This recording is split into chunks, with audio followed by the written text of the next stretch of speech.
Hey there, folks. Mark Edwards here, and you're listening to the Ultraviolet Podcast. And today I have the pleasure of being joined by the wonderful Dr. Caitlin Green.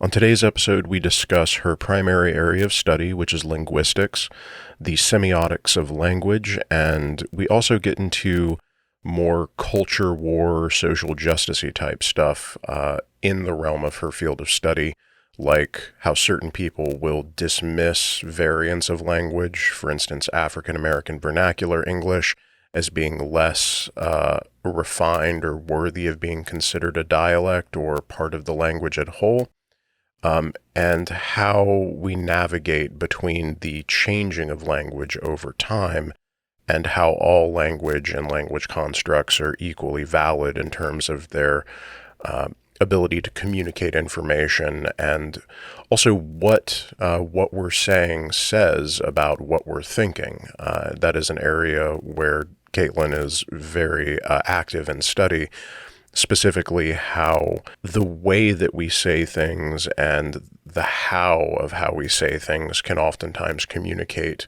more information than what we're actually saying. We discuss that in terms of the phenomenon of dog whistling and the spreading of propaganda, how you can say one thing to one group of people while also simultaneously communicating another thing to a different group of people using the exact same set of language. This eventually leads us into a discussion about her run-ins with the famed cognitive psychologist Steven Pinker, and the conversation turns toward cancel culture at large, and we spend a lot of time talking about what that is, what it's not, what things should be considered canceling, whether or not it's even a real phenomenon, and we kind of parse through all those things. As far as content warnings go, there's some discussion of racism and transphobia, particularly when we get into talking about pronoun usage and the evolution of language in that regard. At one point in the discussion, we talk specifically about the singular they-them usage of that pronoun. And to highlight a point that I was making about the hypocrisy of people who refuse to use that, I mention a really old clip of Eric Weinstein saying something asinine, as he's wont to do, to highlight my point. And on going back and watching it, I realized that it can kind of sound like I'm agreeing with him when it comes to disparaging neopronoun usage, and that was not my intention. Normally, when there's ambiguity like that, I usually just edit that section of the interview out. But in this case, it would have really interrupted the flow of the conversation, and I also think I'm making an otherwise good point about the hypocrisy of people refusing to use singular they-them pronouns. So I left it in, but I just wanted to say up front that if it comes across that way, that's not my intention at all. I know that I have a few neopronoun users who listen to the show. I think I have one or two she/it listeners, and I think one or two other neopronoun users. So I just wanted to take a moment to talk to you directly and let you know that that wasn't my intention if it comes across that way. And I am perfectly happy to address you however you would like to be addressed. So no worries there. It was a really fun conversation. I was really happy to have Dr. Green on the show, and I will not keep you from her any longer. So without any further ado, I give you Dr. Caitlin Green.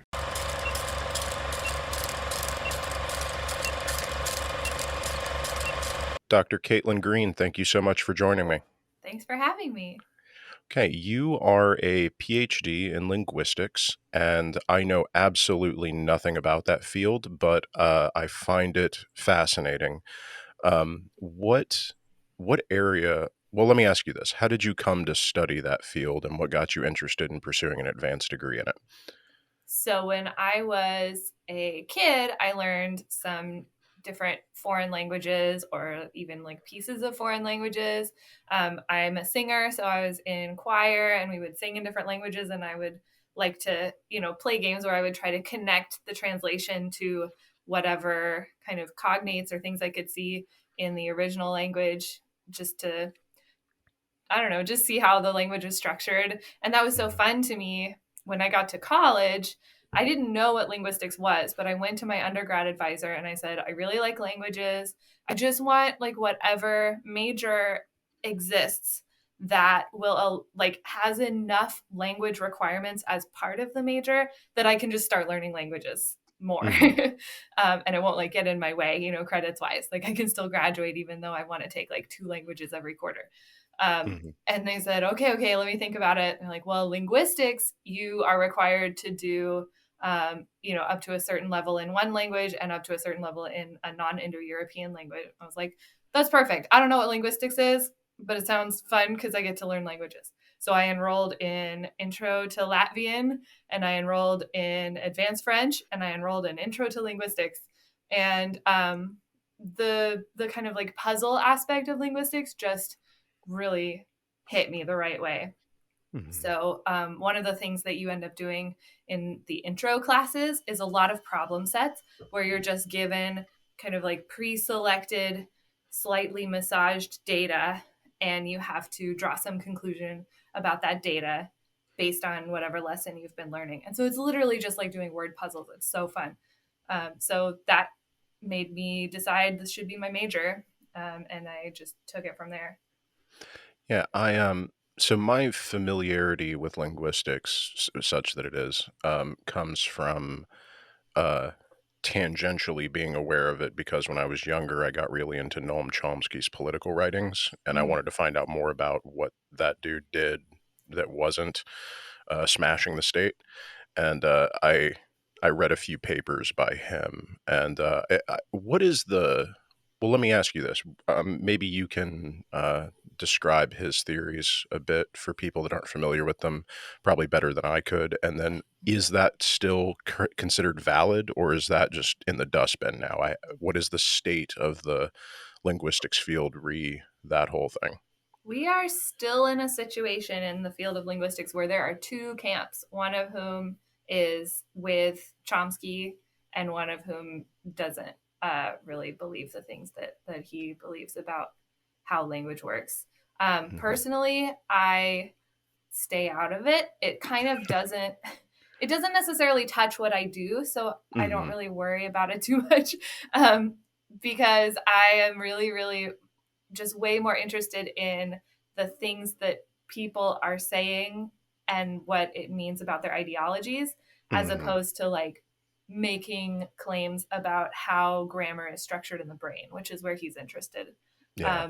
But essentially, he developed the idea of a universal grammar, or like there's this idea that there's a language acquisition device that's inbuilt in our brains, and this is what makes humans uniquely able to learn language, whereas other Mm-hmm. animals have communication systems, but they don't have the complexity of language that humans are able to do. Um, so the idea being that there's some parameters in your brain that are just waiting for you to get out into the world and hear language so that you can start like flipping switches and setting up those parameters Mm-hmm. in order to make your language learning happen. And that's Mm-hmm. supposed to explain a big question in linguistics called the poverty of the stimulus, which is that when you're a baby and you're hearing or seeing sign language, you're not seeing every single word in your language in every single possible context, and yet you are learning the the whole of the language anyway, right? Mm-hmm. So the question is, okay, how are we doing that, right? And so some people say, okay, it must be that there's some universal grammar, there's some like device that we're born with that allows us to generate conclusions based on the limited data that we take in. And there are other people that say, actually, no, it's some other thing that happens where we build our languages from the ground up just by dint of our brains having evolved to be good at patterns. Hmm. Okay. The So I know that you said that you don't, that's not really your wheelhouse, but are you familiar with some theories? Uh, I think I want to say I've read this in Dennett, but I don't want to say that for certain because I don't want to misrepresent his work if that's not who I heard this from. But there is an idea that we require language, if if not as that it is generative of our conscious experience, that phenomenal consciousness as we experience it is not possible without something which we can use to recursively articulate it to ourselves, which would be language. Does that fall into that same category of theory, or is that dissimilar? So now we're in like philosophy of language territory, and I'm not amazing at that, I'll be honest. Um, outside of like pragmatics, which Mhm. falls under discourse studies, but it's an interesting idea. We just don't really have a lot of counterfactuals to help us evaluate it, right? We don't have normal, healthy, loved, non-neglected humans that never encountered language. Right. Um, so it's hard to test whether they're cognitively functional when the society that they live in demands that they have language. Mhm. Yeah, and the few examples we have of that have been, unfortunately, people who have been terribly abused, and we can't use them as good test cases. Yeah. So, what area of linguistics would you say is your specialty, where you spend most of your time invested Uh, in? Definitely pragmatics and discourse studies. So pragmatics kind of lives under semantics. So we're talking about meaning. Hmm. Um, and discourse studies is it takes some pragmatics. It's really quite interdisciplinary. You have to also be reading like media studies and sociology, anthropology, history, um, to to contextualize the arguments that you're trying to make, because what you're doing is you're looking at a piece of um, speech or signing or writing, and you're saying, how is this person communicating the ideas that they're looking to communicate, and what beliefs about the way the world works are they also communicating through those choices, and what are they saying about who they believe that they are, who they believe their audience are, and who they believe that their subjects are when they are kind of communicating their ideas. So, like, evaluating the subtext of language as we communicate to one another, something like Yeah, that. with as little conjecture about like the inner workings of their hearts as possible, because all we have is the thing they said. We don't have a lot of insight into what's in their brains. Okay. So, what would be, well, maybe an example of like a very bare bones example of like a case study of that, and then the methodology of how you would go about doing that. So, do you have like a is there like a, semiotics of language 101 example that you have off the top of your head? Yeah, so everybody likes to use different examples when they teach it. I like to use, because I usually end up teaching classes that also have multilingualism as a part of it, where Hmm. like we're studying attitudes towards multilingualism, the science of how the brain deals with multilingualism. I usually take this primary debate between Republican nominees who are looking to like the question that they're asked is about this policy of English as our official language. So the United States does not currently have an official language listed. Um, and the reason for that is so that we don't privilege English over the other languages that are spoken Hmm. in our country. Because once you set an official language, it puts all of these policies into place that require that people take in like documentation and do their bureaucratic processes in English, which is really unfair if you're not Hmm. amazing at English. So they asked these nominees, what do you think of the idea of having English as our official language for the country? And there were two like regular Republicans and one libertarian, and it was easy to tell who was who based on the way that they answered. Um, for one thing, the libertarian said no, and the Republican said yes, because that makes sense, right? You don't want more policies that restrict the things that people can do Right. if you're a libertarian. But the things that we do in class is we check what personal pronouns are getting used a lot. Are you saying I a lot? Are you saying we a lot? Are we saying you a lot? Are you saying they a lot? So you could see a real attitude of division between English speaking Americans and Americans who speak other languages, including or not including English, where there was a lot of theying of that group and a Mm. lot of like you and me talk about the monolingual English group. So it set up this expectation that the normal way to be an American is to be monolingual in English. Interesting. So that sounds like, and I mean, obviously, there's going to be far more to this phenomenon than what you just described, but it sounds like what you've described is an essential component of the phenomenon that we refer to as dog whistling in many Mm-hmm. instances, or it could very well be that. Would you say that that's fair, or not Yeah, that that would be the only thing?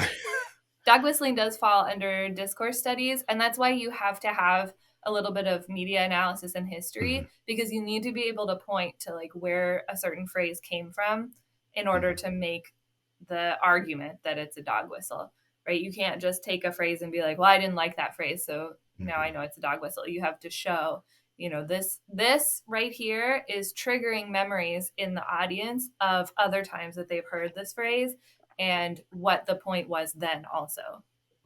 hmm.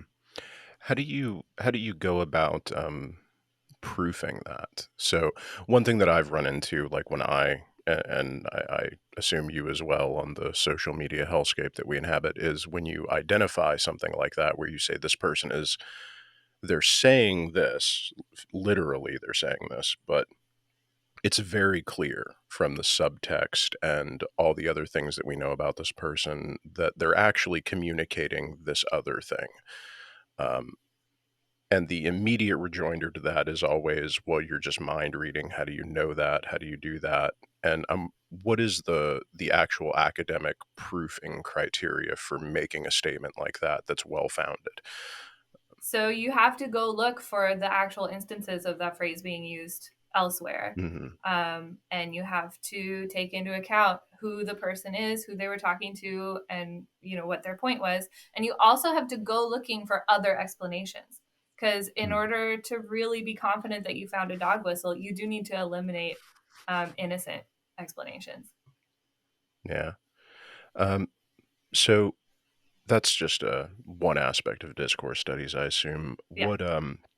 What other areas do you find yourself working in, or that map on to kind of our little world of hell where we spend a lot of our time? Because I noticed that you track down a lot of people who are doing dumb shit on the internet, uh, and I'm Sometimes wondering they if find that is me.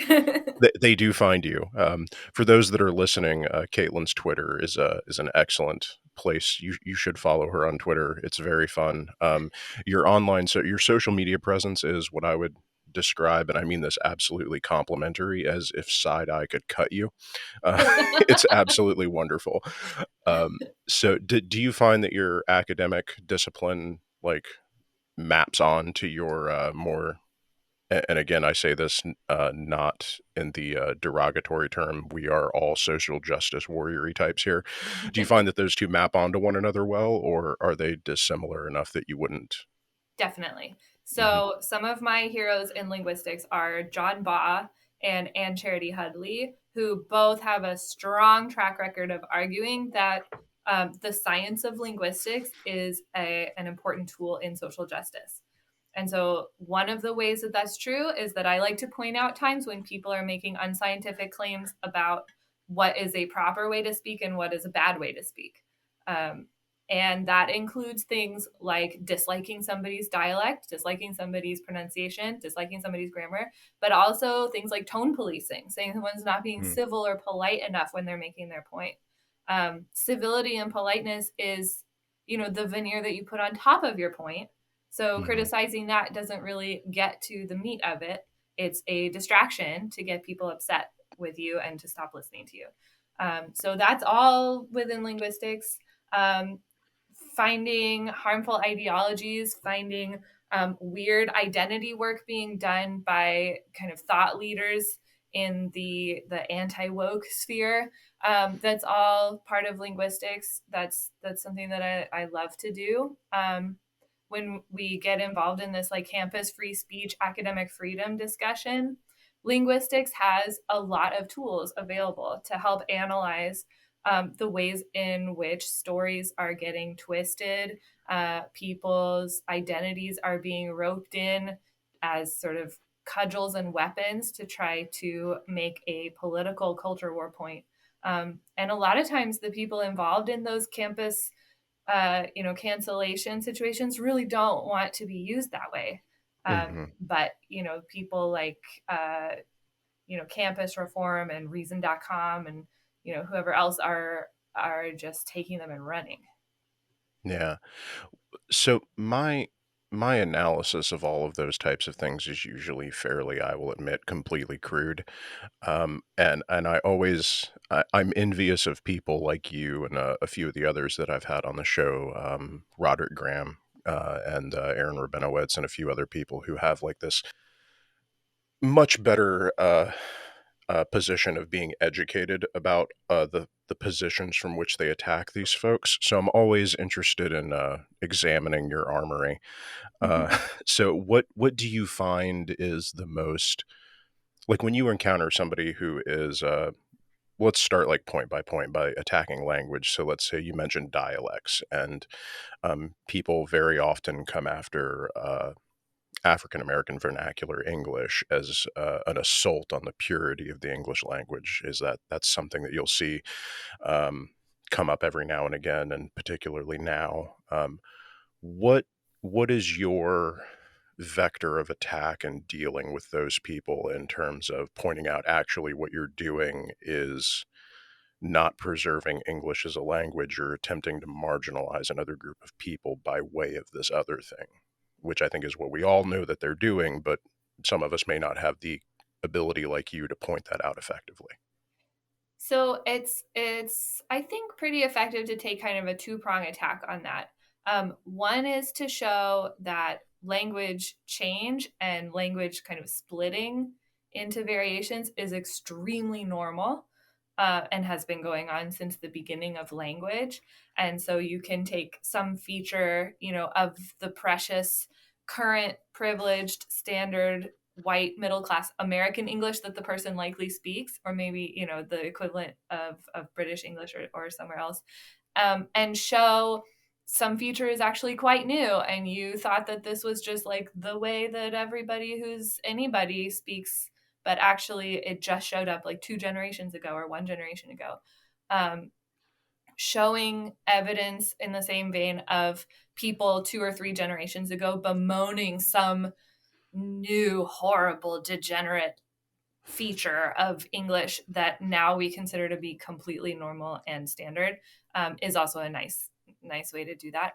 And then the other way to go is to say, all right, fine, you don't like African American English. Let's go look at a sample of language, and I'm going to show you where all of these complex grammatical markers are. I'm going to show you the systematic sound change between your variety of English and this variety of English.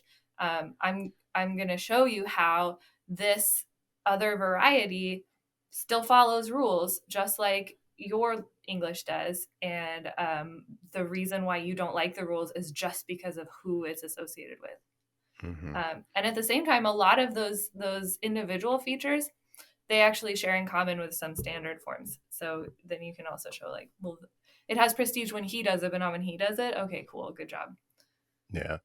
The evolution of language is, I mean, it's a fascinating subject for me. Like if you the way that I've always sort of thought about it in my mind is, because I only speak English, is like you put, say, the Canterbury Tales over here, which I think are circa like the 1300s and somewhere in there, like, and then like you put Victorian English, what Shakespeare was writing, and then you put something from like the 1920s, and then you put today, or the Civil War, and then today, and like it's very clear that there's been this progression from something that is almost unrecognizable from the language we speak today to something that even within the last 50 years has changed quite dramatically in some instances.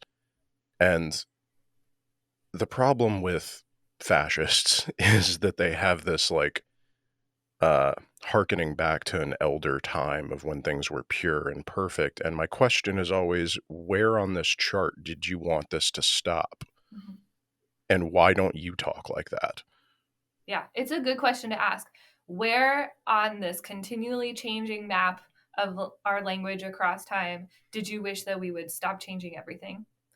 And when you phrase it like that, there's no good answer because the answer should be never. We should Yeah. always be evolving. Yeah. I mean, I guess, maybe if we all just spoke the Lord's Latin, we could solve the problem, but Oh, yeah, I like mean, Jesus spoke, right? yeah, Mhm. right. Um, which actually was Aramaic a Semitic language? I don't, or was it, Oh my gosh, I have no idea. yeah, um, that's a whole rabbit hole of, I once went down the rabbit It hole is of a trying Semitic to, language. I just checked. okay, cool. Um, yeah, the evolution of the whole, proto-Judean religion from like polytheistic to monotheistic is like a hobby horse of mine, and I don't know near enough about it to talk about it extensively, but anytime it comes up, I'm always like, oh.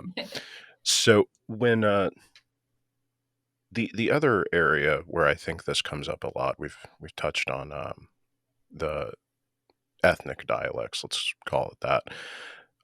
The big point of contention nowadays, I think, probably is pronoun usage and people's preferred pronouns and the horrific, satanistic, evil they singular that is going to end Western civilization on its own.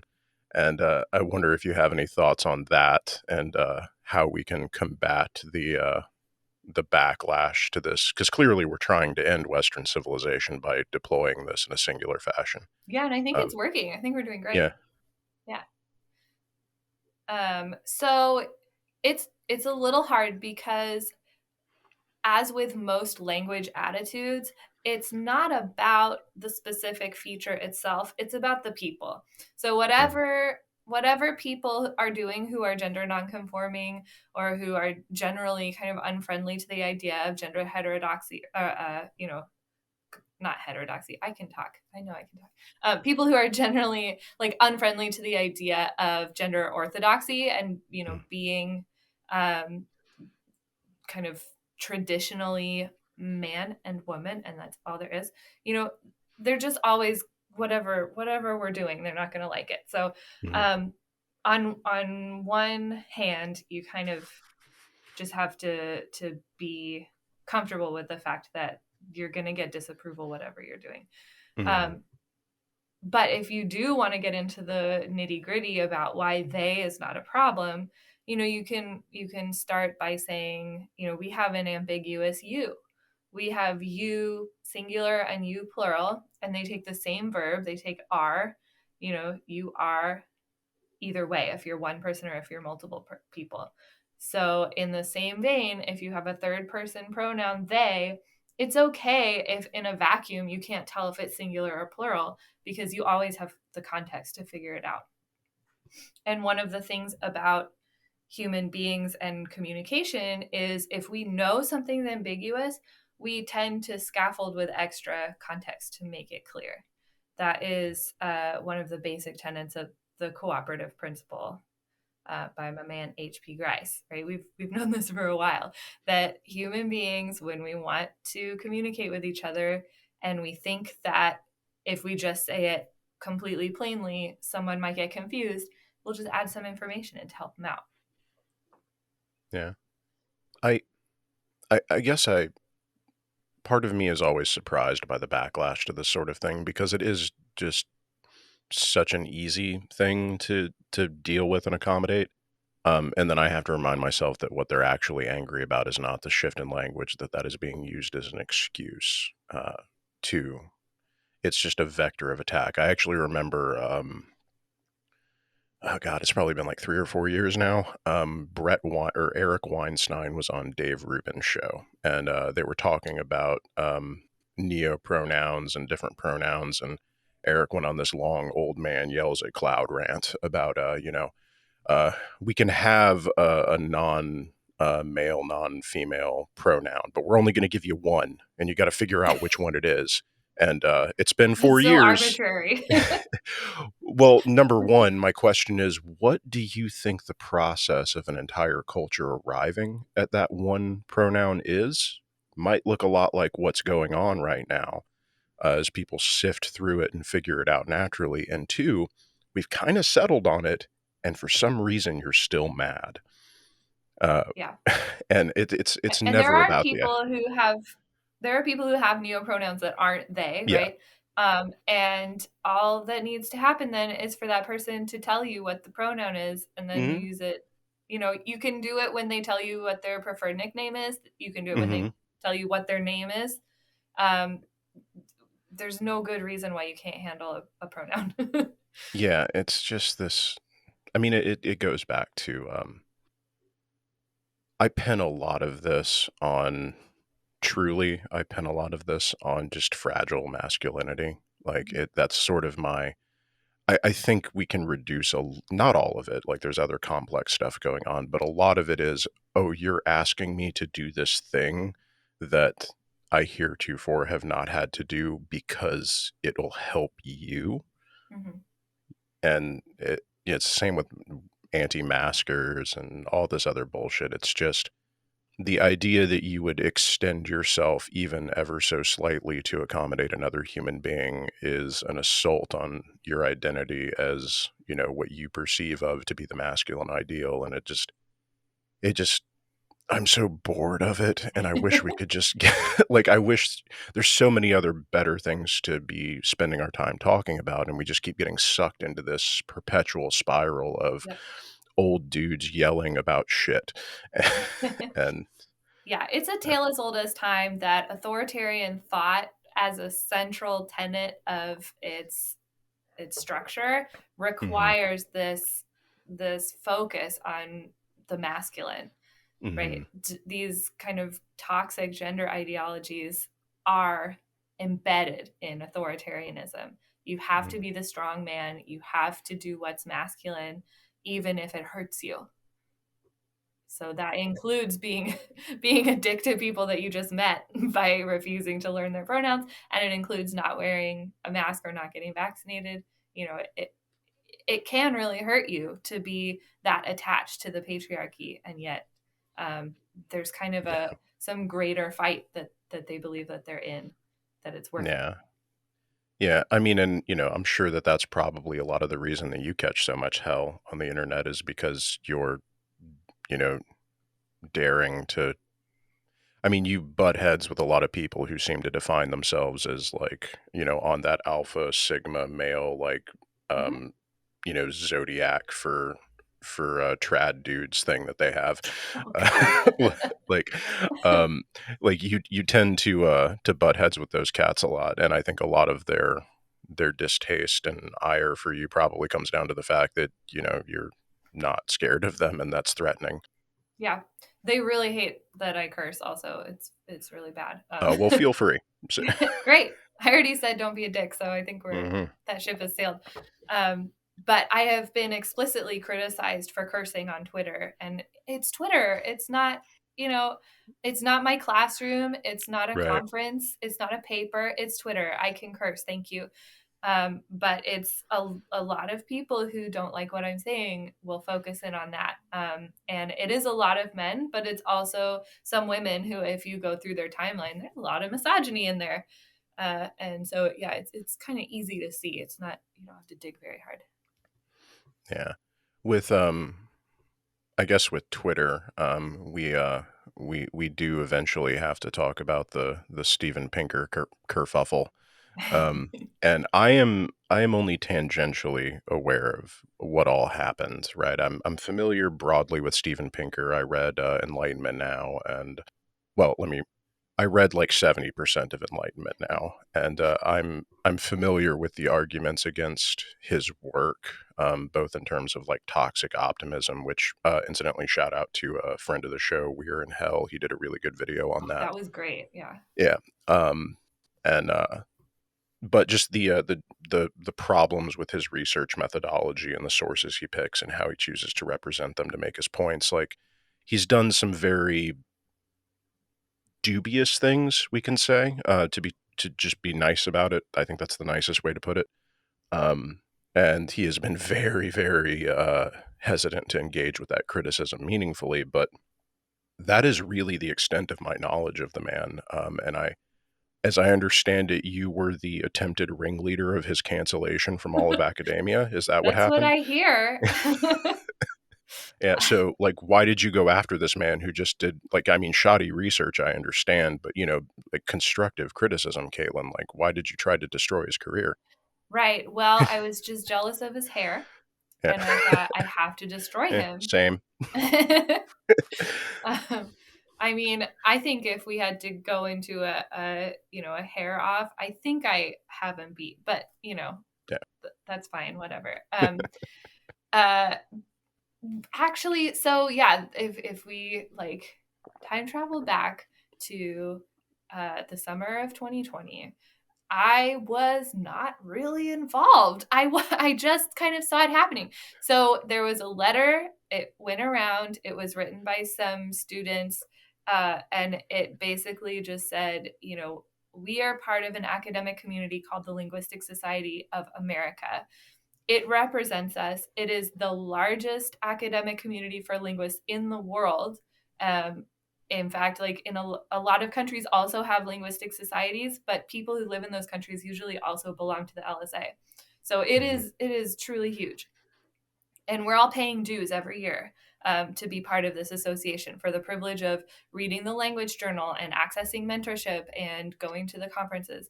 And so, you know, we care what that association is doing in terms of its public engagement. And one of the things that it has done is it has honored Steven Pinker with a distinguished, fellow title, which doesn't really come with anything, but it's an honor. And it listed him under if you're like a media person and a language story is happening and you want to contact somebody to comment on it, Steven Pinker is like nearly top of the list of people to check. And they put him under just like general any linguistics questions. You got a question about language? Pinker can handle it. Which doesn't make a whole lot of sense to me because he's a cognitive psychologist, but whatever. And it was like him and one other person, and then everyone else is under like subheadings. If it's about this specific subfield of linguistics that you media person have probably never heard of, talk to them. But mostly you can talk to Pinker and one other person.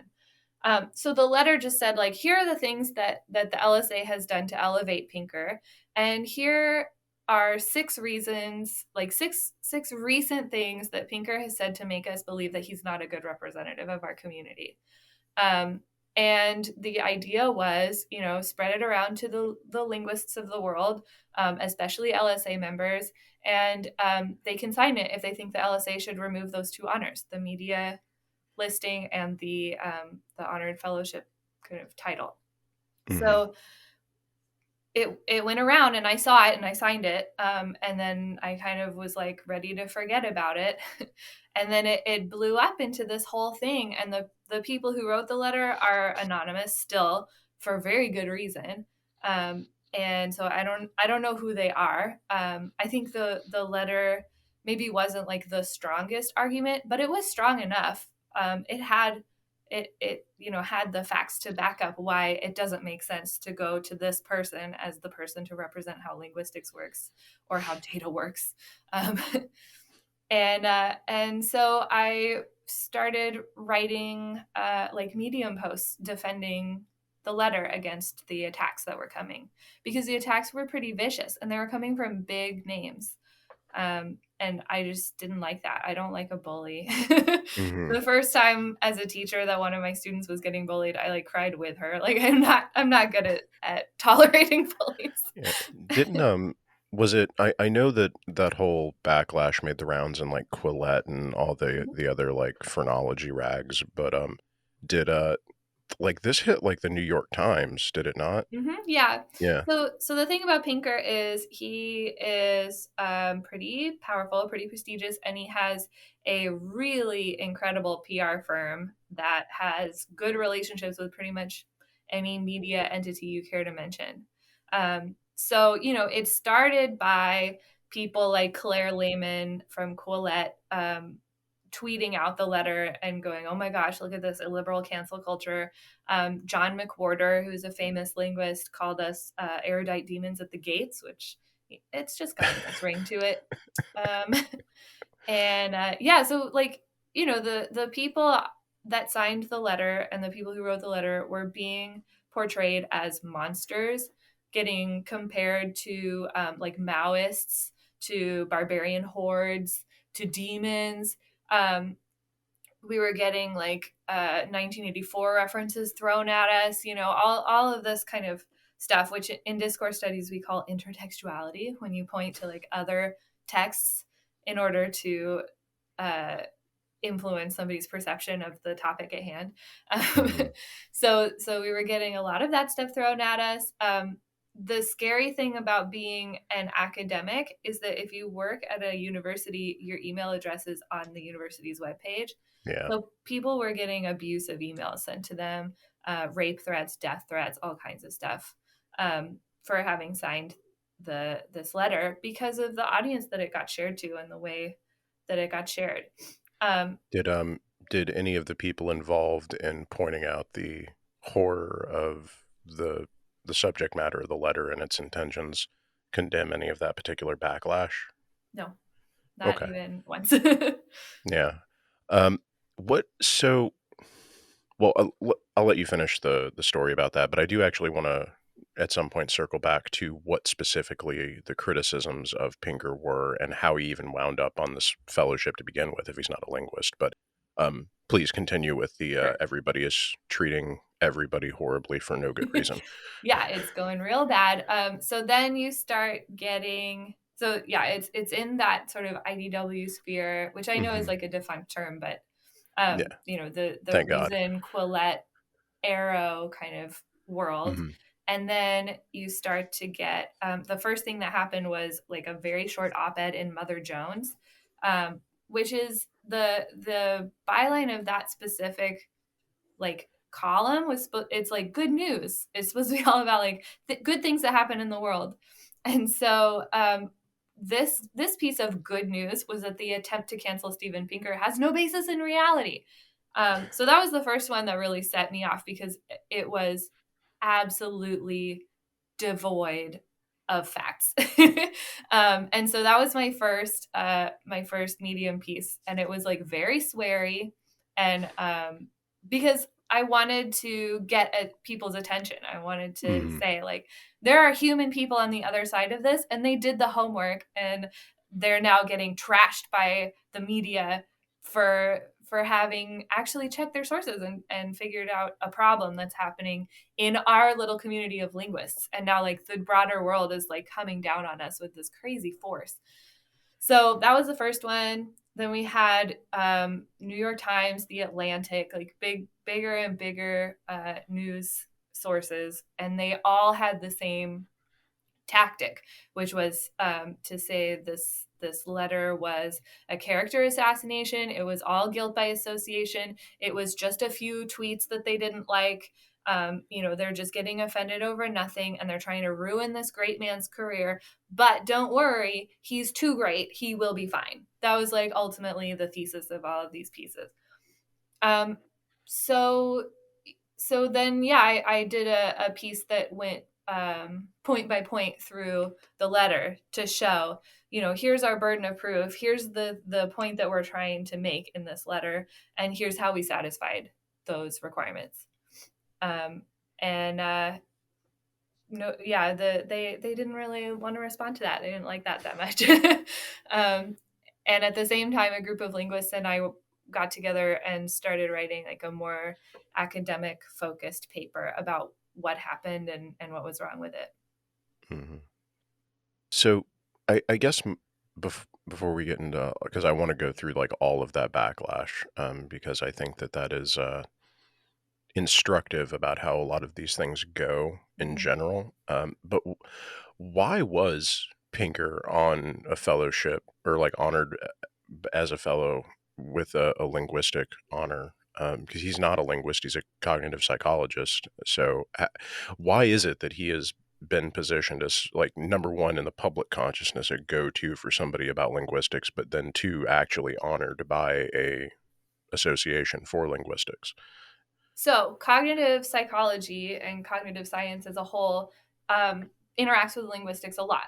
So, Mm-hmm. one of the ways that you can do linguistics research is to try to figure out how the brain processes and produces language. So, that's where he connected with linguistics. He has published work on the like cognition and language, and he's written books for public consumption about language. Right? He wrote what the language instinct, I think, no, that wasn't him, that was someone else. Anyway, he's written books about language and the brain.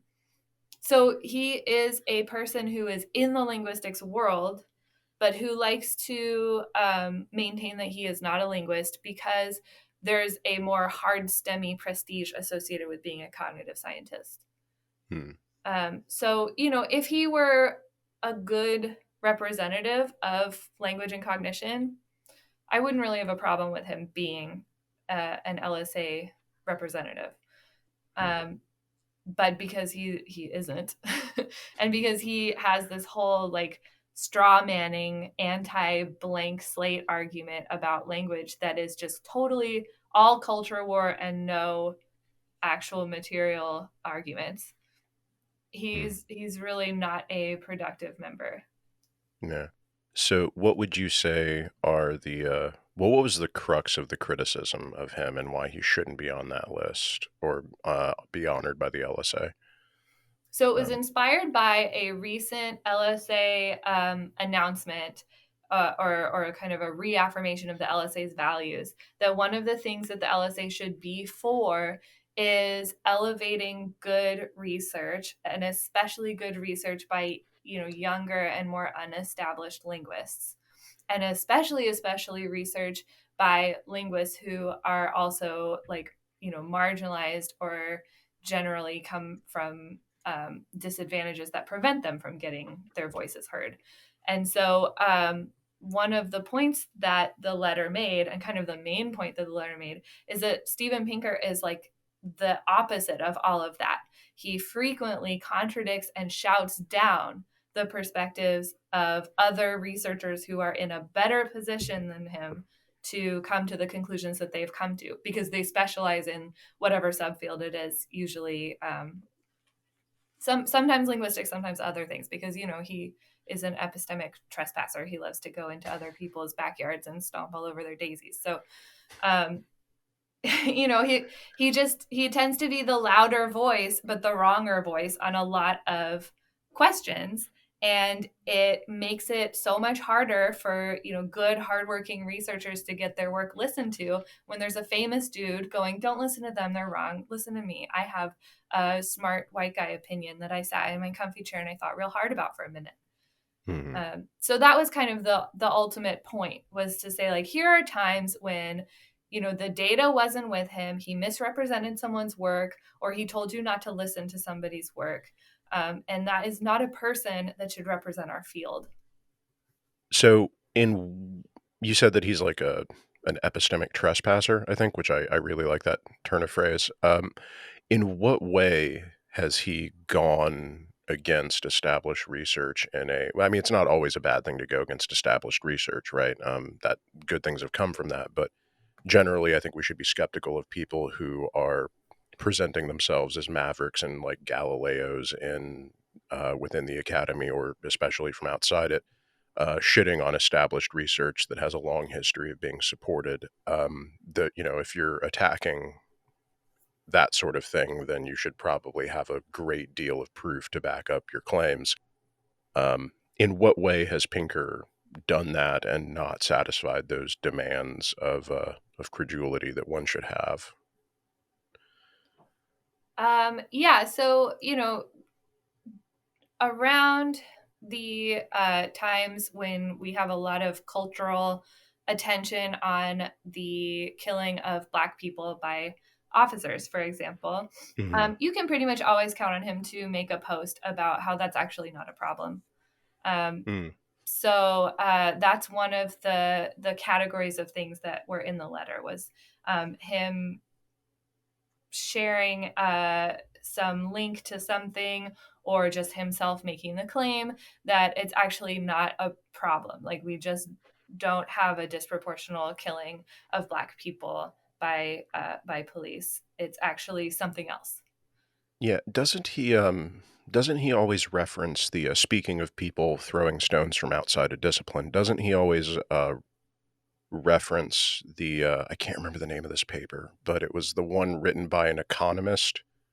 I think was the man was originally an economist, and he decided to come in and do his own evaluation of the social science data and prove that actually there is no racial bias in law enforcement.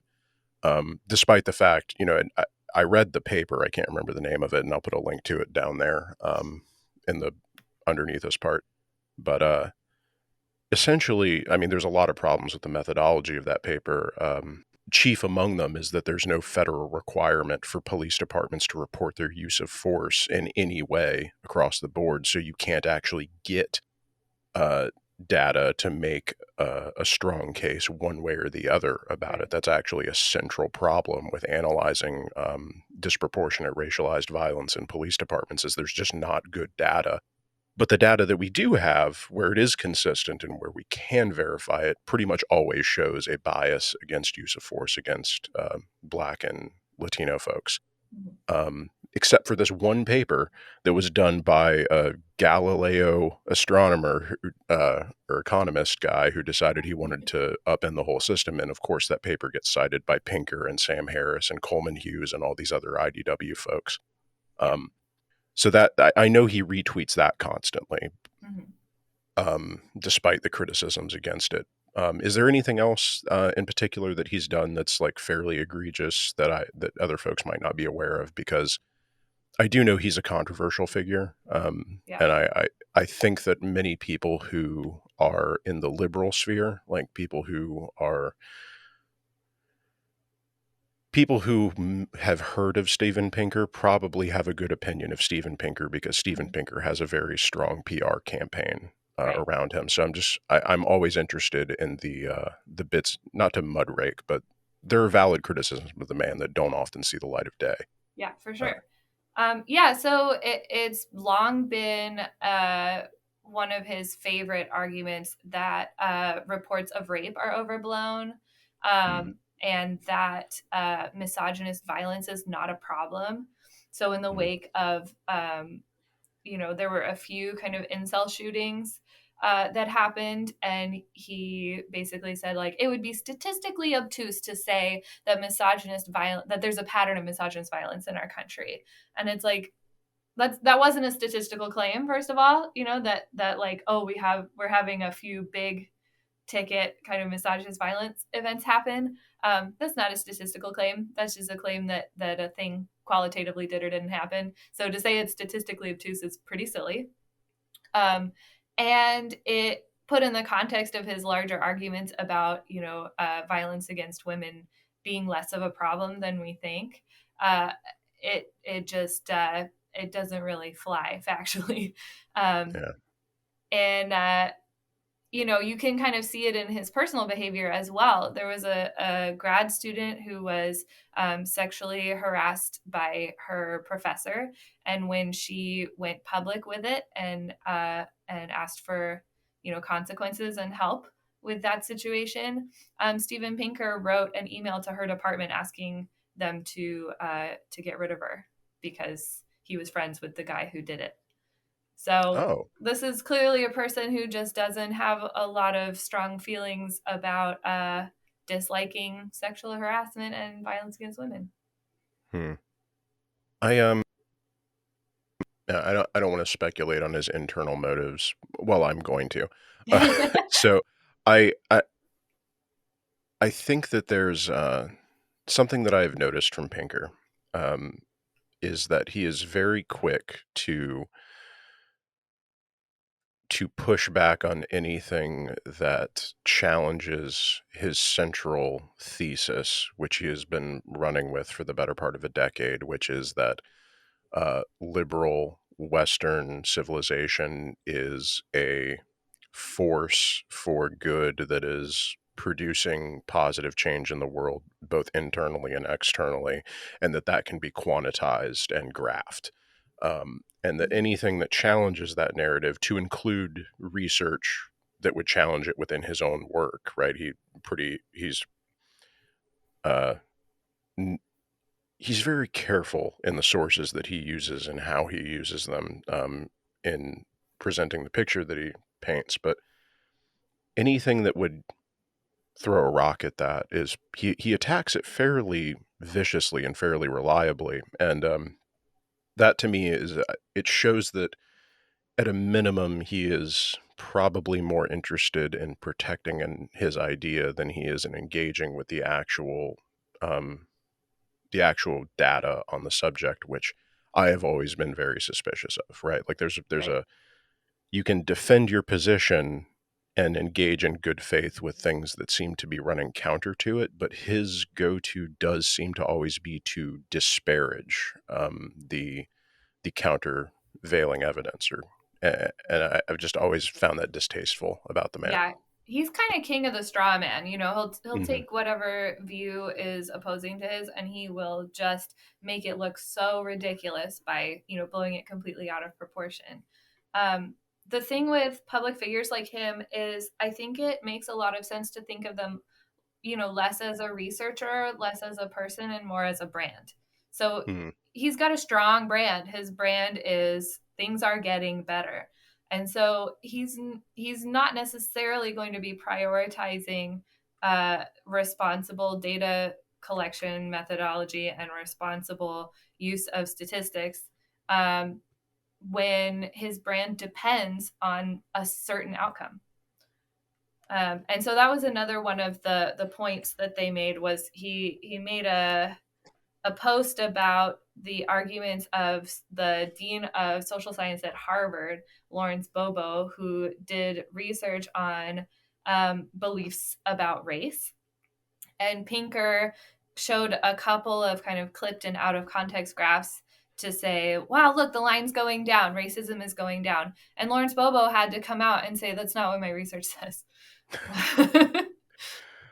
Yeah, I think the the other thing about Pinker, and maybe we can use this as a segue to get into this subject in general, is Pinker very much is a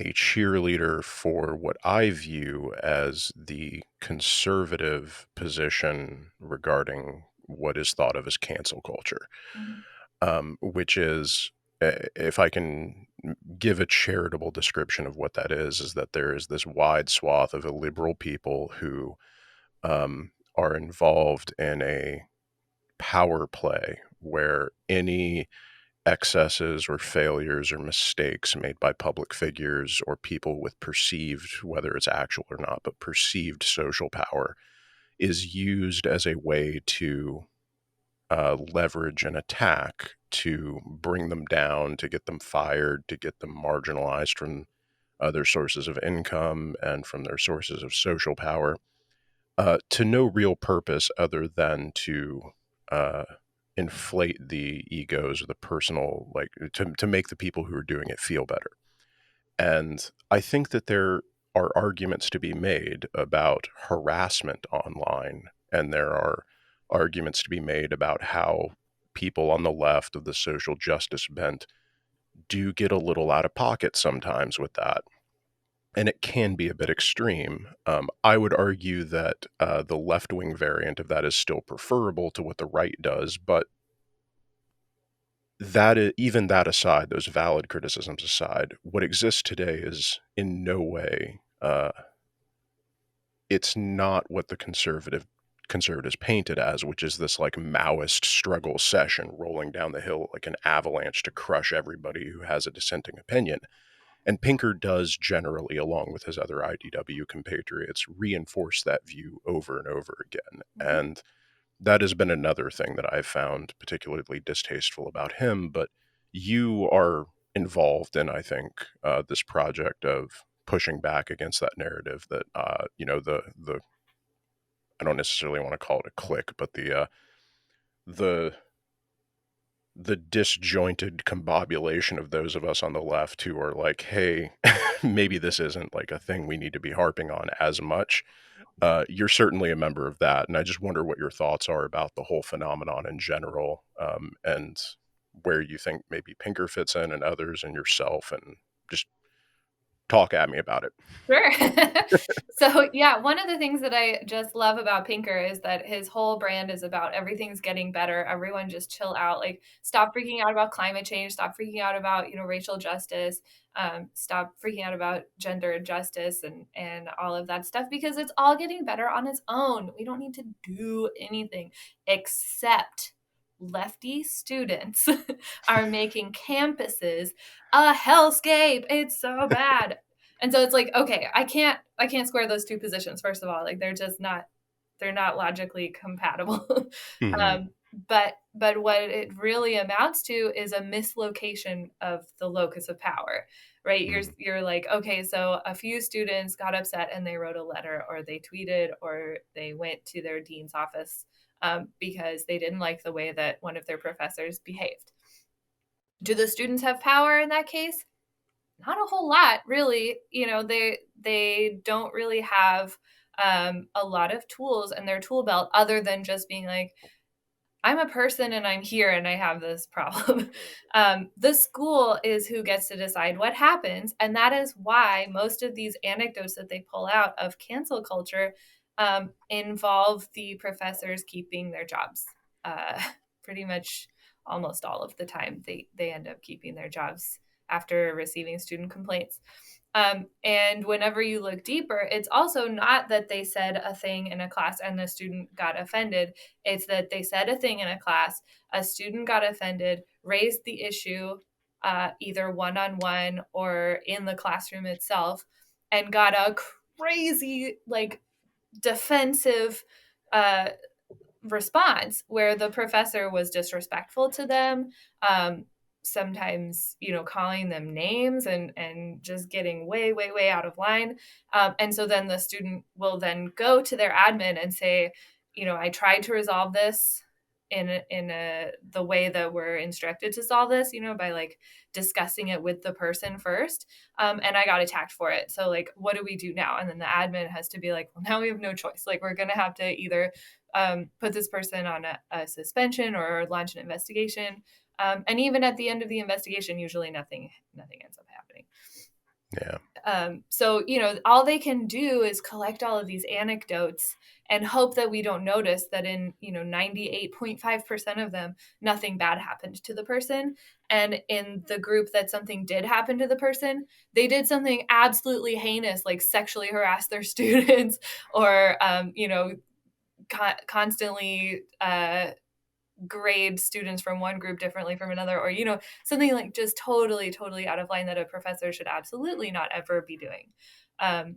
And by just only showing us one by one, picking out a cancel culture episode and blowing it the heck up, they're just hoping that we won't ever see that pattern. But it's not that hard to see if you really want to look for it.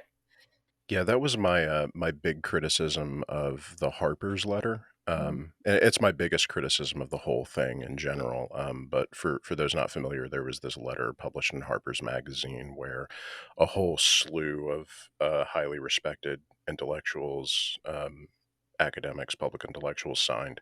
But basically, it was we have to stop this horrific encroachment on our free speech and cancel culture run amok, et cetera, et cetera. And if you read the letter, there's not a single citation of a single specific incident. It's all generalities. It's all, this is a phenomenon that's occurring and it's, eroding our ability to talk openly about things. But like you said, they never point to a specific incident, because in the overwhelming majority of these cases, if you actually look at a specific incident and follow it through to its conclusion, it's really just it's a banal, like, administrative procedure where somebody had a complaint, the complaint was dealt with internally, and nothing happened.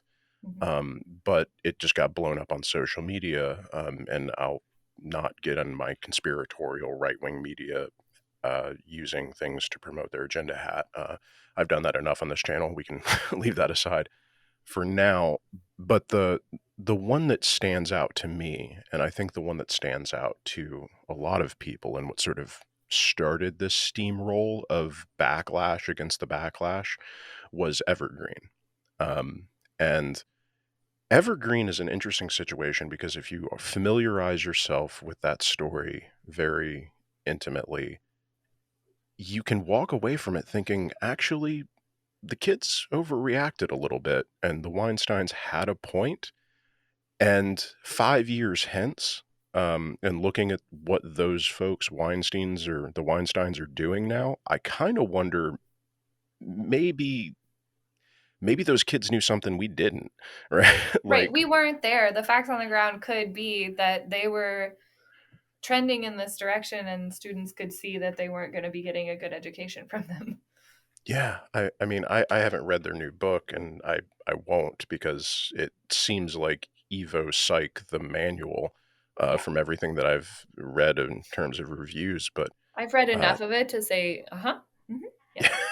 it's so I even the instances where we have evidence, like actual evidence of there is a compelling story here about a true, like, maybe the left really overreacted here and really did come down hard in a way that is completely inappropriate.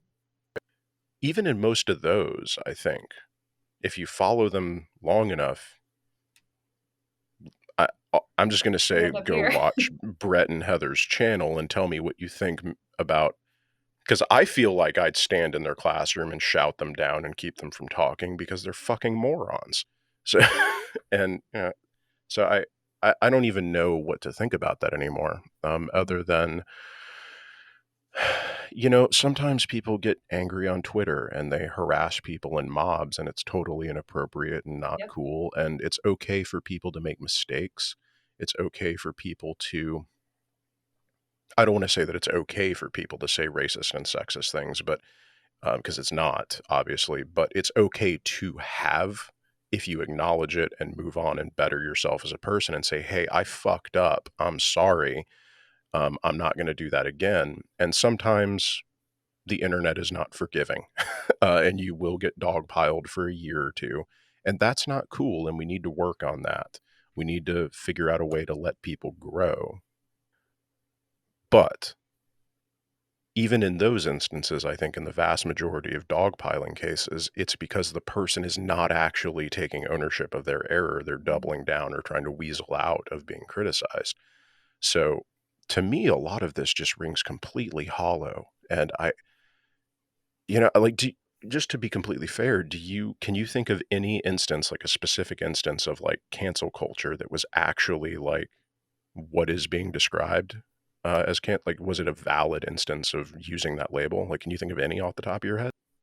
So the thing about cancel culture is that it's been kind of stolen from Black Twitter, right? Mm-hmm. And it's the idea of cancel culture is supposed to be um, individuals taking issue with someone and withdrawing material support from them. Mm-hmm. So, like, there are Wasn't it people R. who have, Kelly initially? yeah, Yeah. so yeah, so like you don't buy his music, you don't play his music if you're in charge of, if you're a DJ of something, you don't tell people to listen to him, like, and that's all that it's supposed to be. And that's like a, I don't know, most people in America, like, that's a pretty classically liberal position to say, like, I vote with my dollar and I don't like that guy. I don't want him to have my money. Yeah. And we live in an economy where our attention is also worth money. So I don't want to, give him attention also. But that doesn't really translate to this thing where students have a problem and the university has to decide if it's really a problem or not, and then something maybe does or doesn't happen to the professor. It just doesn't really Yeah. apply. The closest I can think of is always from the right. So we have this situation where if a professor says something that upsets the donors to a university, they can make it a problem for that university until they do something about the professor. And that happened a lot over the last couple of years, where people who have who have a Twitter or some other social media and who said something spicy about racial justice, or who said something, about Trump or Pence, they've lost their jobs because of the discomfort of donors or board members at their university.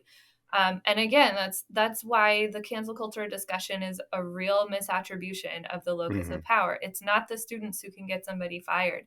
It's the donors and it's the board of the university. And those people tend to be overwhelmingly conservative. Do they? Is that the case that the donors and boards of universities are overwhelmingly conservative?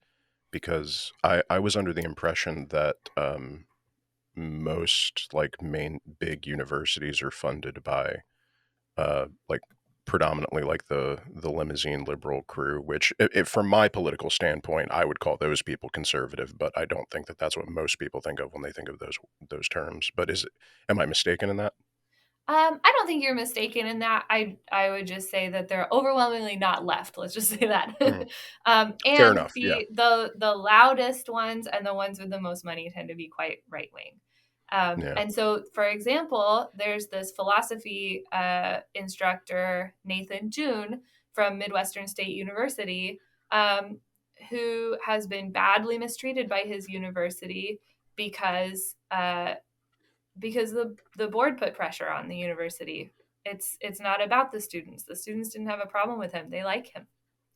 Hmm. Yeah, and I think it is instructive to look at the right on this particular issue because however bad you may perceive the left, whatever you want to call the left these days, as this regard, the right is so much worse. What was it? Do you remember when Tommy Loren said she was pro-choice? Like, Oh my gosh. No, but that's she hilarious. basically, like, she almost lost her fucking career over that. It's the second that you step out of now they will tolerate divergent opinions if it is optically useful. So for instance, Dave Rubin's whole transition from I'm a classic liberal to now he's just admitted he's a conservative because the grift is complete. They'll tolerate that. But if you have a big audience and you're willing to shit on liberals, they'll tolerate your idiosyncratic behavior. But if you are seen as a member of the fold and you diverge, you're done. Yeah. That's it. They will come down on you so hard you will forget you ever had a public career. So I take real issue with the notion that this is as big of a problem as it's made to seem. We do have a problem on the left in progressive circles with harassment campaigns. That is a real thing that exists. We need to collectively figure out a way to set up a way to have a conversation that is not dogpiling. That said, a good chunk of the people that get dogpiled are dogpiled because they're not actually doing the things that we would want them to do in terms of correcting their behavior. But that doesn't justify the ill treatment of the other large number of people who get dogpiled for bad reasons, right? We need to fix that. That's a house cleaning thing we need to take care of. It is nowhere near the level of the problem that the media makes it out to be in terms of like professors losing their jobs, business people losing their jobs. The people that lose their jobs, with a few minor exceptions, did heinous shit that they should probably lose their jobs over.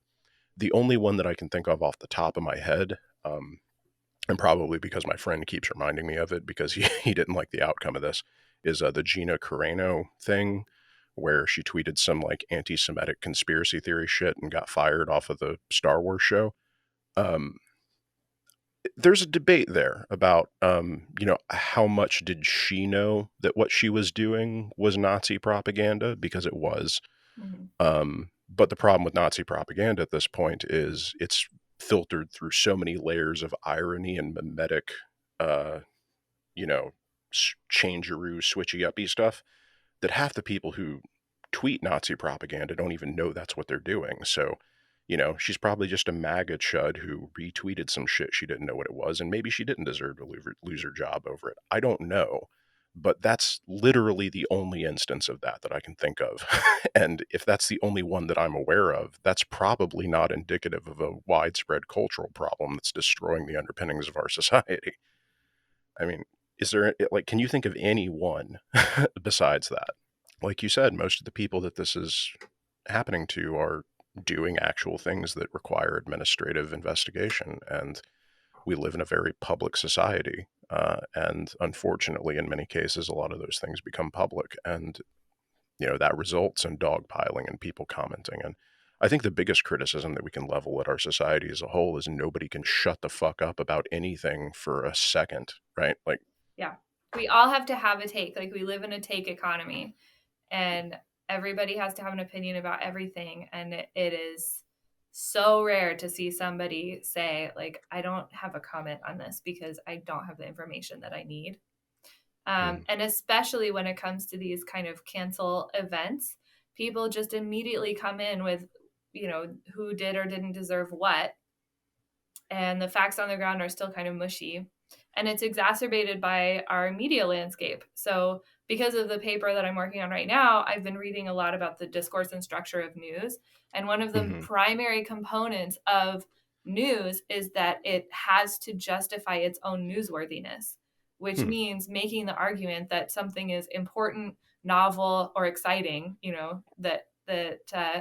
so if a story is kind of a nothing story, like a guy upset some students and the students complained, and then so he took a couple weeks off of his class and had to sub-teach it before he could come back. That's not really a story, but if you need to make it a story, you have to argue for its newsworthiness. It has to be important.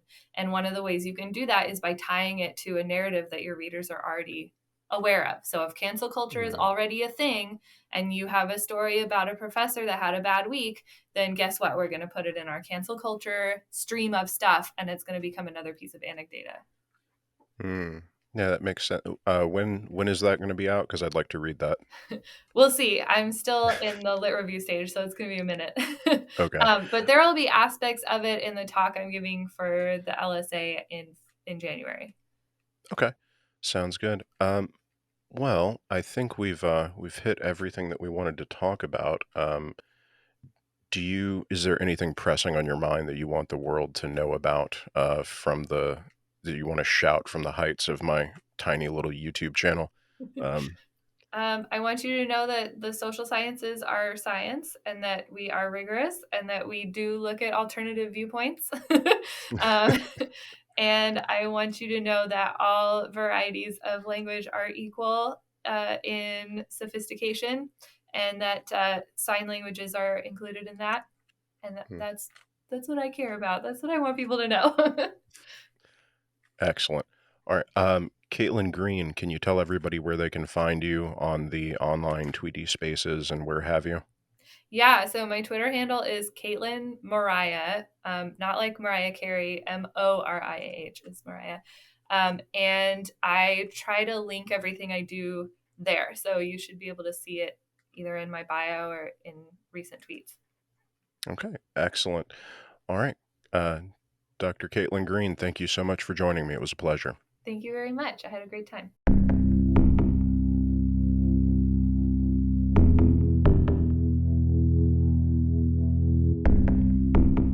Hey folks, Mark Edwards again. I want to thank you all for watching, and I want to thank all of you who contribute to my Patreon for doing so. Your name should be appearing on screen now for those of you watching on YouTube. I really appreciate the monthly contribution. It really helps me out. And if you, new viewer, or continued viewer who has yet to contribute, would like to contribute monthly to this project, you can do so by becoming a patron. I really, really appreciate it.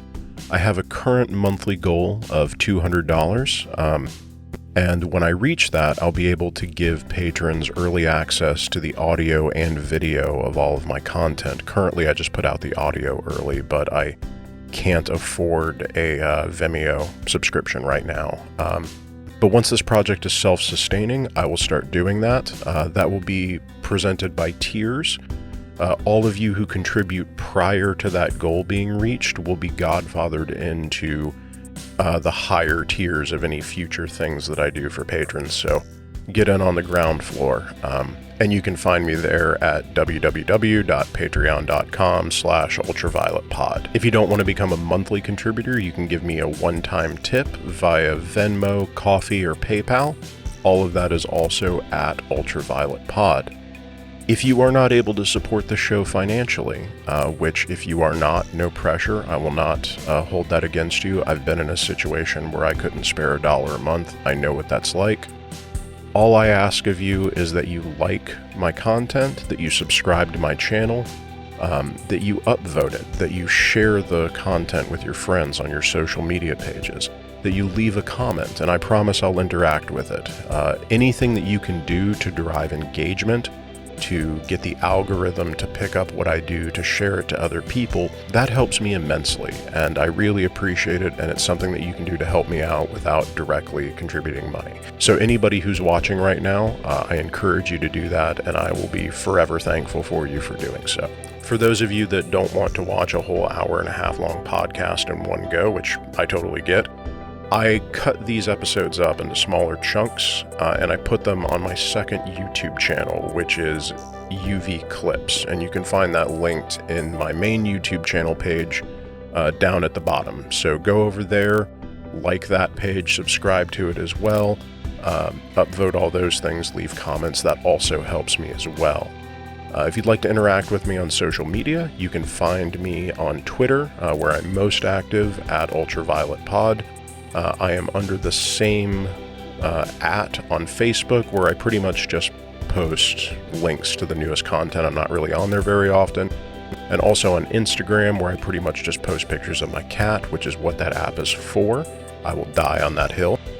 I also have a Twitch stream and a Reddit account. Both of those are at UVPod. If you want to watch me play games infrequently, when I remember that I have the Twitch page and I go over there to play Vampire the Masquerade or something like that, go ahead and subscribe to that. I'm on there occasionally. On Reddit, I mostly just post clips of my stuff to our BreadTube or wherever else that it's relevant, and I get like 5 upvotes and nobody pays attention to it. So if you're a Redditor, go over there, upvote all my stuff, share that. That's super helpful too. For everybody else, for anybody that's watching or listening, I really appreciate you sticking with me and liking my content. It means a lot to me that there are actually people interested in what I'm doing here, and I really appreciate it. And I just want to say thank you. And I hope y'all have a wonderful day, and I will see you on the next one.